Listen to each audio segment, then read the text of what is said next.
My name is Sarah Wolk. I work for Chazon. I live in West Philadelphia. And I'm excited to welcome you to the Witch of Endor and Jewish Grounding Practice. Rabbi Jill Hammer is the co-founder of the Kohenet Hebrew Priestess Institute and the director of spiritual education at the Academy for Jewish Religion. She serves as core faculty for the AOP Earth-Based Judaism track. She is the author of the Jewish Book of Days, a companion for all seasons, the Omer Calendar of Biblical Women, the Hebrew Priestess, Ancient and New Visions of Jewish Women's Spiritual Leadership, Sidur HaKohenet, a Hebrew Priestess prayer book, and the Book of Earth and Other Mysteries. Her forthcoming book is titled Return to the Place, the Magic, Meditation, and Mystery of Sefer Yetzirah. She is a poet, scholar, ritualist, midrashist, dream worker, and essayist. Rabbi Jill Hammer, over to you. Thank you so much, Sarah. Shalom, everyone. I'm really happy to be with all of you. I know this is a very intense and powerful and hard time, and it's really good to be together. I want to say that Isabel Friedman and Chazon, in partnership with Isabel Friedman, has been a home for me for many, many years. And I've gone there with great joy and always been greeted so warmly the second I arrived, and would get out of the car and go look at the goats. And it's a place I love, and so I'm grateful to be in community with you, even though we're not there. It feels a little bit like being there, and I'm so grateful for all Friedman has done for me and my family all over the years. And so I'm going to be teaching a little bit today about a story that I think is a wonderful story that isn't taught lots in Jewish in Jewish circles, and I'm going to be teaching it in a context a little bit different from the one I usually teach it in. So as you know from the title, we're going to be working with the story of the Witch of Endor, which is a really wonderful biblical story set in the biblical monarchy. And when I usually when I teach this story, I teach it in the context of texts about women spiritual practitioners in ancient Israel, because we're about to meet a spiritual practitioner from ancient Israel who's not an authorized priest, but who does spirit work. I often teach about this text in the context of the vulnerability of marginalized ritual workers interacting with the government. You'll see why when we get to the story. And I also often teach this text regarding beliefs about life after death, sort of before the Talmudic period, like when we're looking at what did biblical Israelites, right, sort of pre-Jews, what did they think about life after death? This is a text I often teach about that. I want to look at it with you, particularly because I was asked to teach something about sort of earth-based practice. We're going to consider all of those things, but I also want to look at it with you, thinking about the practice of grounding. So what is grounding? Well, you have a source sheet called Sources for Grounding class, which and if you're not a visual learner, you don't even have to get it out. We're just going to look at it for a minute. But if you like to look at words, feel free. And I just want to note what are some definitions of grounding so we can understand what the concept is that I want to apply to this text. So colloquially speaking, grounding often means getting centered, right? Sort of getting present, being in tune with what's actually happening, right? That's often what we mean by grounded. Grounded is also a term people use to mean indirect connection to the earth.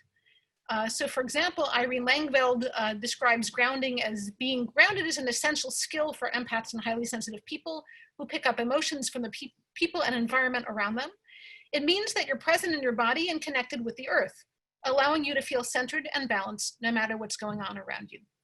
So the idea is that by creating relationship, right, either energetic relationship or some other kind of spiritual relationship between yourself and the earth, you will be able to become more present in your body. And here's another definition. This one is from a book I love. It's by a quote by King Lee, author of Forest Bathing, who talks about the benefits of going out in the forest. Let's think of the earth like a giant battery. It has a natural low-level electrical charge.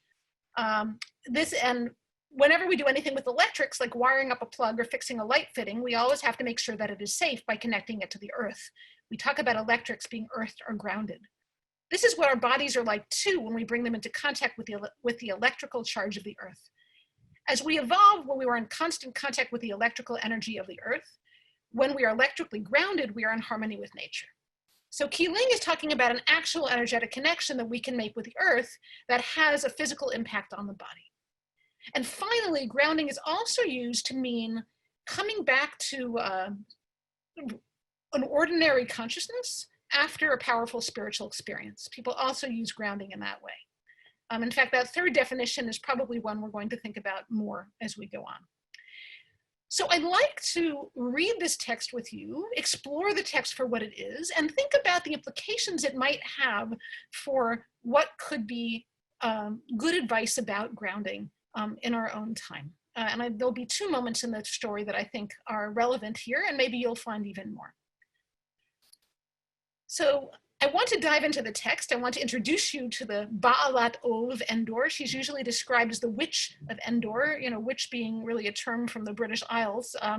She's called a Baalat of, which means a spirit keeper or a mistress of a spirit, or one who is proficient in summoning ancestor spirits, or something like that.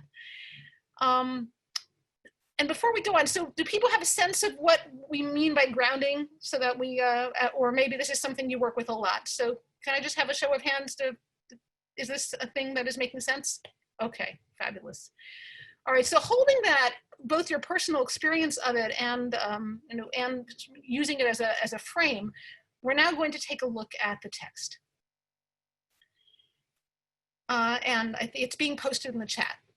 So this way I don't have to share the screen, which I prefer not to do, because that way we can, we can see one another while we're talking. So so in this story, the background of the story is that King Saul is about to face a battle.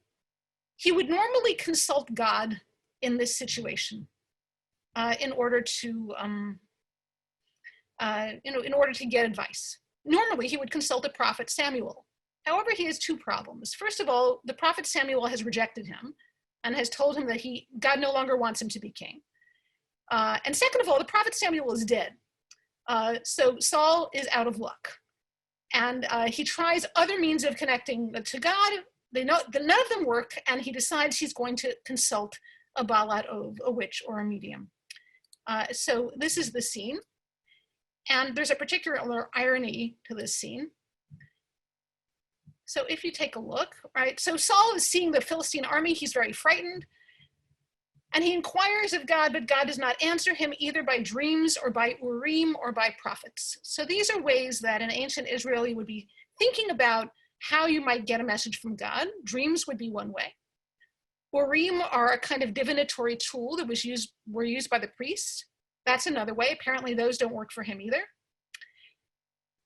Or by prophets. So you would go to a person who is known for being able to channel divine wisdom. That doesn't work either. So he's kind of stuck. And as I'm speaking, I want to invite, please, if you have a comment or you want to say something, please either raise your hand, or because there are lots of screens and I can't look at all of you, you can put it in the chat or use your raise hand function if you'd like to say something. I really would love to hear your thoughts. And I'll pause at various points and to make space in case it's hard to enter into the conversation. So you can be looking on here in your English or in your Hebrew, whichever you prefer. So Saul is in this unfortunate position. He's a very indecisive person. It's hard for him to know what to do. And he says to his servants, the English here says courtiers, but Avadav is really, the people around him, says to his people, find me an Eshet Baalat Ov, a woman who consults spirits. Now, the word Ov here, it's not a very common word. There is some question about what it means. Some translate it as bottle. So as in sort of the keeper of, like almost like you could kind of imagine a genie, or like a bottle. Or it could also come from the word ab, father, and it might mean ancestor, sort of ancestor spirit. But in any case, this woman is a Balat Ov, and she seems to have a channel to the spirit world. So we're going to be dealing here with her a story about like someone who does this work with spirits. I want to go to her and inquire through her, he says. And inquire here at Rishaba in biblical Hebrew can mean to ask or to divine. Darash in later Hebrew means to interpret, like a midrash. And his courtiers tell him that there's a woman told him that there was a woman in Endor who consulted spirits. So I want to pause and note something about this, the name of the town that she lives in. She's never given a name. She's only called the woman of Endor, sort of the Bavat Ov of Endor. So any thoughts about what Endor means? Some of these words might be familiar. So I'm looking in the chat. So Dor is a generation. Yes. Right. And N here doesn't mean like none, although you could think of it as a as a homonym, but N here is like a spring, like a fountain. Yeah, could be related to I. But we have the sense of the spring of the generations. So she's the spirit keeper from the spring of generations, right? Or I love also the eye of generations. So she's the one who sees into the generations, right? Or the one who is sort of with the well of generations. And because we're talking about a grounding, I want to note that whenever ancestors are discussed in the early part of the Bible, right, we have the idea that the ancestors live under the ground, right? So just to connect us to the earth here, right? Usually when we think about where God lives in the Bible, right? God is usually up, right? God is above the mountain, right? God speaks out of the sky, right? There's a sense of the relationship of God with sky. But often when we hear about ancestors, also about the deep, the water is below the earth, but the ancestors are often below the earth in that time period. So now Saul is in an interesting position, right? He wants to do something that he himself has forbidden, right? So we're actually seeing here kind of a certain hypocrisy from a powerful person, that he wants to do something, right? He wants to consult this woman, but he's actually made a law against doing this particular spiritual practice. So he disguises himself, and he puts on, Saul disguised himself, he put on different clothes, and he set out with 2 men. They came to the woman by night, and he said, "Please divine for me by a ghost. Kasaminali ba'ov." Make kesem today in Hebrew means magic. Here it means something like that. Right? Please divine for me by an ancestor spirit, and bring up for me the one I shall name for you. So speaking of groundedness, this woman is already smelling a rat. Something does not feel right about this situation. So she answers him. The woman answered him, "You know what Saul has done and how he has banned the use of ghosts and familiar spirits in the land. So why are you laying a trap for me to get me killed?" So essentially here, she's saying, "I'm not going to do this for you because I don't know you, and and this is illegal. And and I don't want to do it for you. And I suspect you of basically being FBI agents, right? I suspect that you are trying to entrap me, right? You're asking me to do something that is criminal, and and maybe you're here to entrap me." So Saul swore to her by Yud-Heh-Vav-Heh, right here they're using the explicit name of God. As Yud-Heh-Vav-Heh lives, nothing's going to happen to you. You won't get into trouble over this. So the woman, apparently the Eshet Balat Ob the diviner decides to go ahead and do the practice, do the ritual, and she says, "Whom shall I bring up for you?" And he answers, "Bring up Samuel for me." So here is Saul, and we have to sort of widen the lens for a minute and realize what a moment this is, because Saul really loved Samuel. Like, Samuel was really Saul's mentor. Samuel made him king, right? And now he's lost Samuel on two levels, right? Because Samuel has rejected him, and also because Samuel is, has died. And Saul wants to talk to him.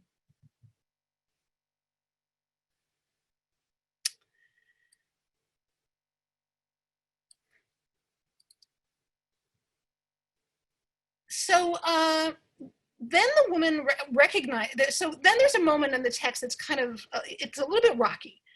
But Terah Haisha at Shmuel, the woman recognized Samuel. Now, it could be that this is actually a kind of biblical typo, a kind of scribal error. It might have originally said, and the woman recognized Saul. So either she recognizes King Saul, or we should read the text as it is, and she brings up Samuel and she recognizes him, and she thinks the prophet Samuel would only come for King Saul. And she shrieked loudly and said to Saul, "Why have you deceived me? You are Saul." So now, of course, right, Saul is, right, Saul has been exposed. Right now, everyone knows who he is. She knows who he is. But the king reassures her. He says to her, "Al tiri, don't be afraid. What do you see?" And we're coming to a point I want to spend some time on, but I just want to note that the relationship between the two of them is starting to be a relationship of trust, right? They are beginning to trust each other. And this is important because Saul doesn't have anybody to trust. Everybody hates Saul. Everyone has rejected him. So there's a relationship between the two of them, and I just want to note that they're beginning to build this relationship. So the king says to her, "Don't be afraid, ma ra'it, what do you see?" And the woman said to Saul, "Elohim ra'iti olim min ha'aretz." I see divine beings coming up from the earth. And this phrase is really unique in the Bible. So a couple of things about this phrase, and I'm interested in your thoughts about it also. So what is it? How do you understand what she says? When she says, "Elohim ra'iti olim min ha'aretz," what is she saying?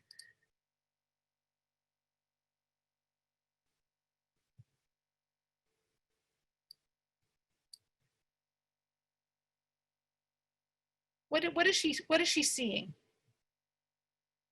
Voice is welcome, or chat is welcome too.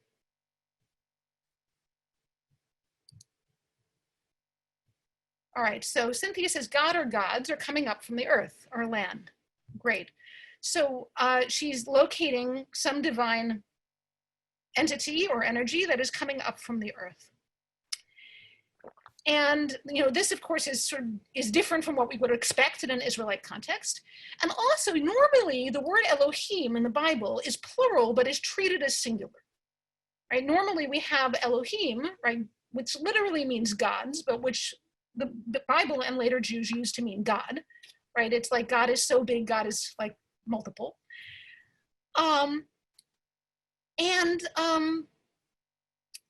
Here it takes a plural verb. So she's seeing something plural.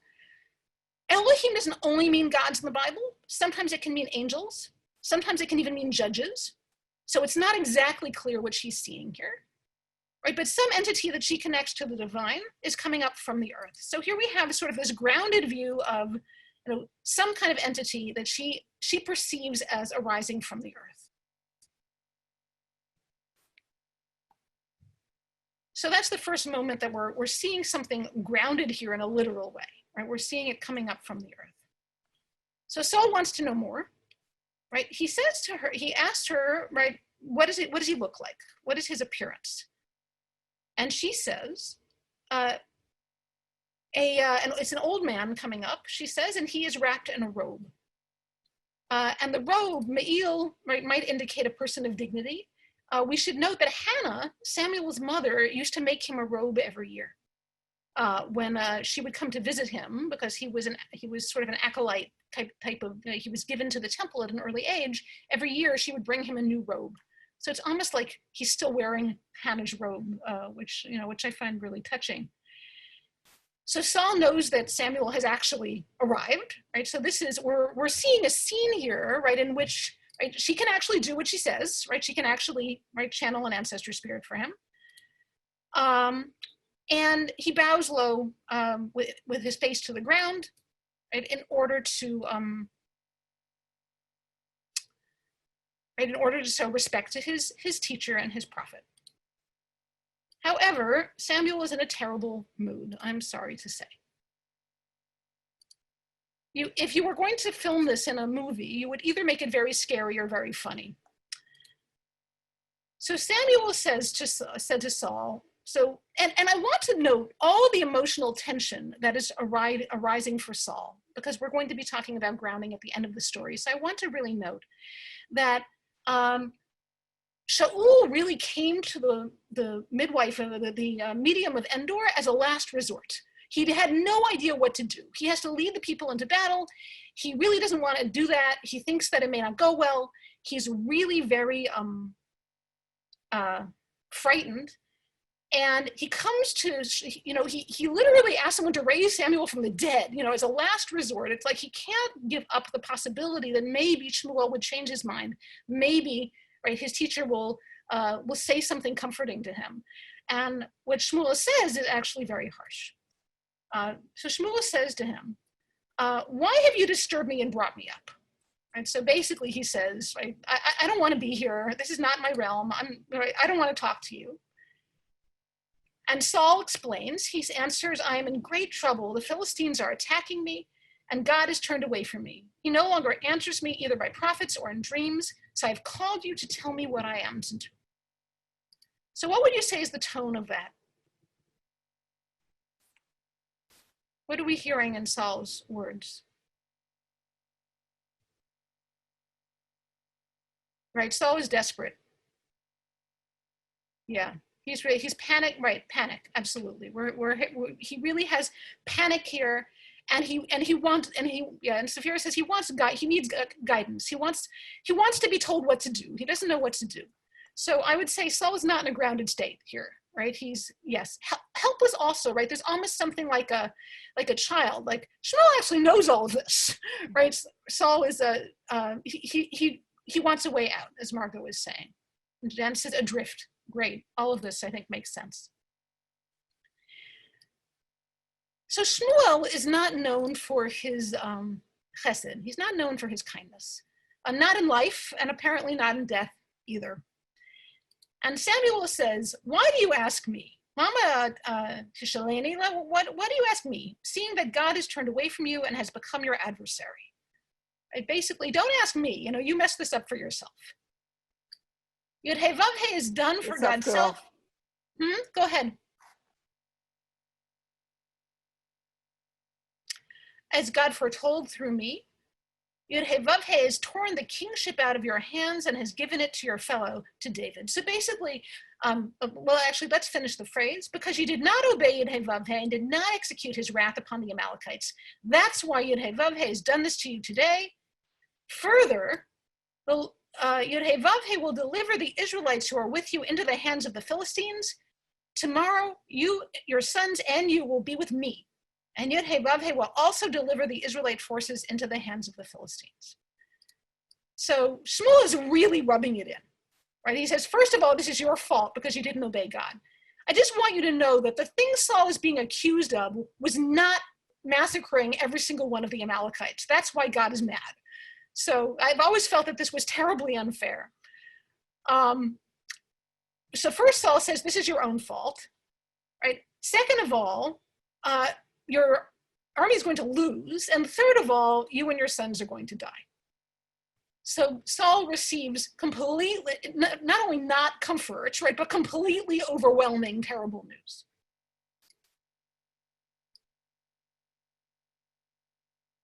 It's unclear whether the Balat Ov, the medium, hears what God is saying. It's unclear that she hears.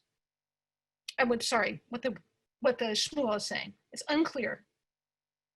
She sees it, and he hears it, but it's not clear that he sees it or that she hears it.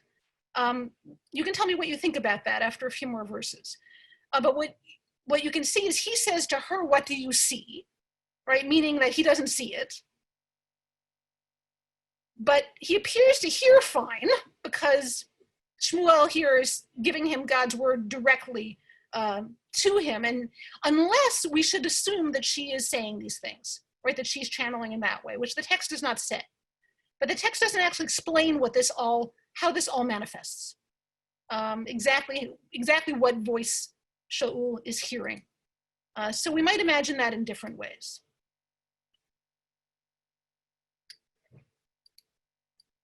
We might imagine, and I'm happy to also hear your thoughts about this, right? We might imagine that Shmuel is speaking to him in the same way that I'm speaking to you, right? That this is some kind of form, right? Sort of shade.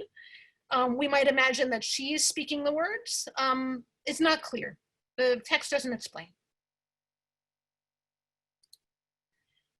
But we know that Saul has received terrible news, and it appears that afterward, Shmuel vanishes, because this is the end of the contact between them. And now we're going to see his reaction. So immediately, at once, Saul flung himself prone on the ground, terrified by Shmuel's words.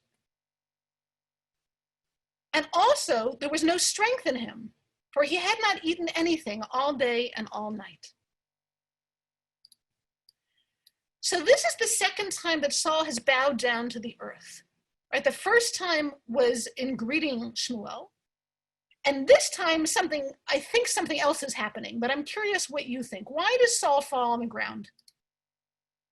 It says and it doesn't use the Hebrew word for bow, I should say. It doesn't use the word for bow. It says he fell his whole length of himself on the ground. So Jane says this sounds like ultimate despair, right? Just sort of complete loss of will to continue. Anything else this might mean? Right? He no longer has the support of hopefulness. Okay, there's nothing left, right? There's nothing else he can try. Nigel says maybe humility. Yes, maybe this is humility. He's sort of petitioning, right? So it might be that. It could be that he is somehow offering respect to the ancestors or to God, right? Or in some way, right? That could be.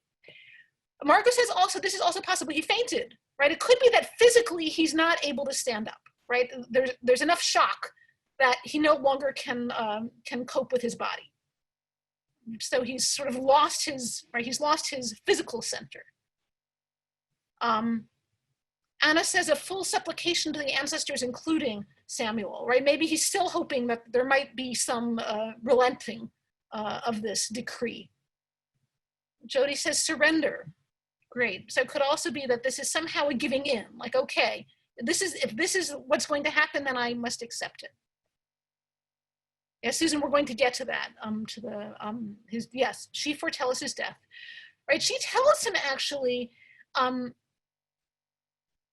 what seems to be clear, what Shmuel has told him that he is, that God has forsaken him, but she is actually the first one to really explain to him exactly what's going to happen.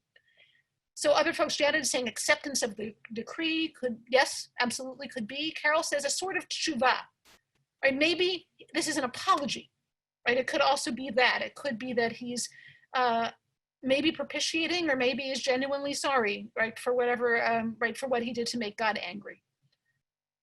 So all of these things could be happening.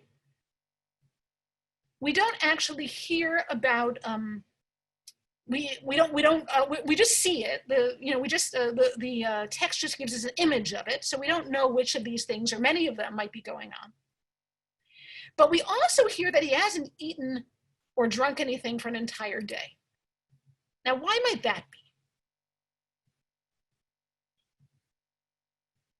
And I love the answers that have been coming in the chat. So please keep that up. That's great. So Janet says maybe he was fasting, right? That it might be that there was a practice, right? We know that Israelites fasted for certain, for atonement or in other ways to come close to God. So it might be that he fasted for 24 hours before coming to see the medium, right? In order to prepare himself for what would happen.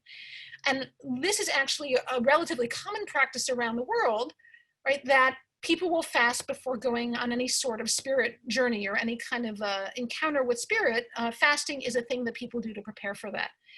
We see that in Jewish practice around Yom Kippur, and in other ways as well. Anna also says preparation for communing with a divine ancestor, right? So also in order to prepare for the ritual. And G says he was too terrified and agitated to eat. Yeah, I think this is the other possible answer, right? That he just can't eat. Like he's in a state of complete panic. And sometimes when we're in a state of panic, we can't pay attention to our bodies, right? I would imagine that I've had this experience. I would imagine many of you have had the experience of simply not being hungry because I'm too emotionally overwhelmed to be able to pay attention, right, to my bodily needs. And of course that feeds on itself, right? Because being hungry, right, and tired, right, can also can lead you sort of to be further discombobulated in your body. And Judy also says depressed. Yeah, depression can cause lack of appetite. And Saul has always been depressed, right? We know that Saul has a problem with depression from the beginning of his monarchy. We see that he struggles with bouts of depression and bouts of rage. So this we could also be seeing that here, his depression. So you have to imagine the scene here, right? That Saul is, that everyone is around Saul, and the king has fallen flat, flat on his face, and nobody knows what to do. So this is what happens next. The woman went up to Saul, and seeing how greatly disturbed he was, she said to him, "Your handmaid listened to you. I took my life in my hands and heeded the request you made of me. So now you listen to me. Let me set before you a bit of food. Eat, and then you will have the strength to go on your way." He refused, saying, "I will not eat." But when his courtiers, as well as the woman, urged him, he listened to them. He got up from the ground and sat on the bed. The woman had a stall-fed calf in the house. Sorry, I just lost my place. Sorry. The woman had a stall-fed calf in the house. She hastily slaughtered it and took flour and kneaded it and baked some unleavened cakes. She set this before Saul and his courtiers, and they ate, and then they rose and left the same night.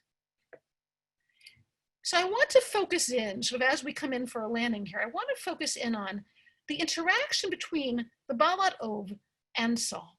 First of all, note that it's not one of his longtime servants who comes up to him, right? It's not one of them. Maybe they don't know what to do. Maybe they're terrified. I don't know. But she's the one who goes up to him. And she sees that he's very frightened. Nifhal really means terrified. Like all the blood is drained from his face. And she says to him, "Look, I listen to you, right? I risked my life to do this for you. Now you do this. Now you do this for me." And her suggestion is simply, you should eat a meal.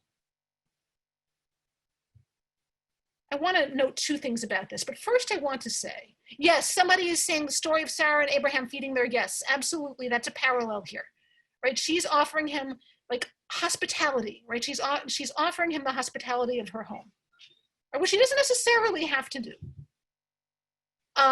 Jane's asking, do we assume that the courtiers are not aware of the message Saul received? It could be that they didn't hear. I think that's possible, that they don't know what happened, but maybe she does know what happened, right? Either she also heard, right? Or she sees that something bad happened. Right, Gadiel says he doesn't have the presence of mind to even know he needs to eat now, right? He's lost, right? This is an ungranted person, right? He's lost connection to his body. So what does she do for him? Well, she feeds him. So why does she feed him? And there's not one answer to this question. Why? There are a lot of things she could do right now. What does she do? She says, "I'm going to feed you." Right? He didn't tell her she was hungry, right? She says, "I'm going to feed you." She gets meat. Right? She actually, now this is a big investment, right? A calf, right? From presumably this is not a wealthy woman, right? This is a big gift she's offering him, right? She gives him meat and bread. So, all right, I love what the people are saying. So Gadiel says, eating after ritual is a common way to ground. Yes, and that's one of the points I want to get to here. Right? She understands that she can't fix the news he got. right? He got bad news. She can't fix it, right? But she can get him grounded, right? So eating after ritual is a common way to ground. It is a common way to return to your body, right? After having been in less contact with your physical body during the spiritual experience. Absolutely. And Anna is saying food is grounding and restorative, right? There's also a healing power that food has and suddenly makes things normal. Like even though he's going to die tomorrow, right? He's still taking care of his body. And that brings him back to the present, right? He's not dead yet, right? That it sort of brings him right into his body. Absolutely. Mickey says, it also echoes Abigail, and it's true. There's another moment in a text very close to this where King David is in a rage and he's got a band of followers and he's about to go kill somebody. And that person's wife, Abigail, shows up with a gift of food and says, please don't do this. And that's a bribe, but it's also a grounding, right? Here, eat this, right? And like that will like bring you back into the present. Great. I love that, Mickey. Betsy says, first she feeds his soul and then she feeds his body. I think that's beautiful. I think we're really seeing here someone who's really being a death doula. Right? Nobody is talking to Saul about the fact that he's going to die tomorrow, right? He really doesn't have friends at this point that we know about, right? There's really no one to sort of help him cope with this. She really serves as his midwife here. She treats him in a sense, in a motherly way, right? She feeds him. And it also seems to me to imply your life is still valuable, right? Even if you're going to die tomorrow, right? It still matters to me that you're hungry. And I find that really moving. Safira says she feeds him because the body is the vehicle for the soul. That's really beautiful. And then Carol says the mind can't function well without food. Absolutely. So Andrew asks, do we have a notion in our tradition of a final meal as we talk about a prisoner's final meal before they're executed? I don't know of one. Maybe somebody on this call does. I don't know of such a tradition. But this does feel like a final meal. And she makes it a big meal. She makes it a very rich meal. Like these are very heavy foods. So there is a sense almost of his final meal here. I agree. There is another reading here that I feel obligated to point out, which is it could also be that she just wants him out of her house. Right? It could also, she doesn't want him to die in her home, right? Which would put her in a very bad position, right? In respect to the government. So it's possible that is part of her motivation here. But I'm more inclined to read it in the grounding sense, right? That she's inviting him to ground in this moment. Right? And we see her as somebody who's connected to the forces of the earth, right? For her, right, divinity comes from the earth, right? Not from the sky. So we see her as someone who's connected to the forces of the earth. And she seems to be acting in that way as a grounding force for Saul. And notice that she doesn't try to address with him what he's been told. And she doesn't try to talk about it. There's not much to say, really. She doesn't say, that's terrible. And she doesn't do what...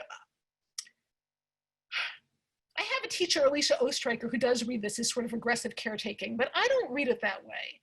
She could do aggressive caretaking. She could say, oh, that's terrible, but, buck up. But she doesn't say that. She just says, how about you eat something? No, she doesn't say any comforting words. Which we might see as an absence, but we might also see as the right thing to do here. I think we could see it as, it doesn't make sense to try to comfort him for such a terrible fate, but she comforts him in the body, really.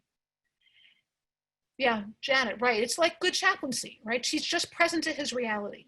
She's just sort of meeting his need in the moment, right? And she's not projecting her anxiety onto him. And I want to note one other kind of little secret here that's in the Hebrew. She says to him when she offers to make the meal, she says to him, I'm going to make you a little bread and you'll eat. And then you'll have strength to go on your way. Now, that definitely could just mean you'll have strength to leave my house and go to the next thing that you have to do. But it may also mean to go on your way, right, as in to transition, right? She knows this is a person within 24 hours of his own death, right? That makes him a person in a liminal state. And so one reason she may be offering him food, right, is as a preparation, right, for this journey that he's going to make. And so her words in a sense, have a double meaning, right? It's not direct. She doesn't address it directly, but she kind of alludes to, you have a big journey to go on, right? You should eat something before you do that. And I always find myself grateful for her character, because I think Saul really has a terrible end. He has he dies on the battlefield in a very undignified way. He has a really sad end. And she is really the last person who's kind to him. And I'm always so struck by that. I'm always so struck by the way that that she's kind to him, as Myrna said, simply by offering what he needs, right? Without any extra talk or sort of any, without intensifying the drama of the moment, right? She just offers what he needs. Yeah, it's true. He does. Life is a battle for Saul, and so too his death. Yeah, and I think in a way, I mean, she's being contrasted with Shmuel here, I think, in a very interesting way, because Shmuel is supposedly the prophet, right? And she's the witch, like she's supposed to be the one who's doing something wrong, right? She's, the marginalized spirit worker, right? And what she's doing is illegal, right? But she's actually nice to him. Shmuel is really mean to him, right? Shmuel doesn't say a single kind word to him, and they've had a relationship their whole lives. So something, it could, right? There could be an irony here, right? The person who's being kind to Saul is a witch. We could understand that as ironic. But we could also see it as the text is giving a certain kind of praise to this character. Yeah, right, absolutely, Beverly. It's a kind of hospice that she's doing for him, right? She's giving him nurturing at the end of his life. And she's assuming that this has to happen. Someone earlier said she's accepting his fate, right? She knows that the spirits have spoken. Like, she knows that this is the deal. She's not trying to change it, right? But she is trying to be in the moment. Yeah. And she herself, I think, is very grounded. At every step here, the first thing she does is check, like, are you here to entrap me? Right? Then she does the work, right? Then she looks at the impact, right? Then she sees what has to happen next. She does what has to happen next. There's a real, my sense of her as a grounded spiritual practitioner is very strong. Yeah, there's a Shmuel and her are like a kind of a sky heaven sort of thing. So we have to begin to wrap up. And I'm really glad to have had the conversation. I just want to take, like, we have another 5 minutes. I want to think about, so what are the implications both for our own grounding, and for ways that we serve others? What do we learn from the Witch of Endor?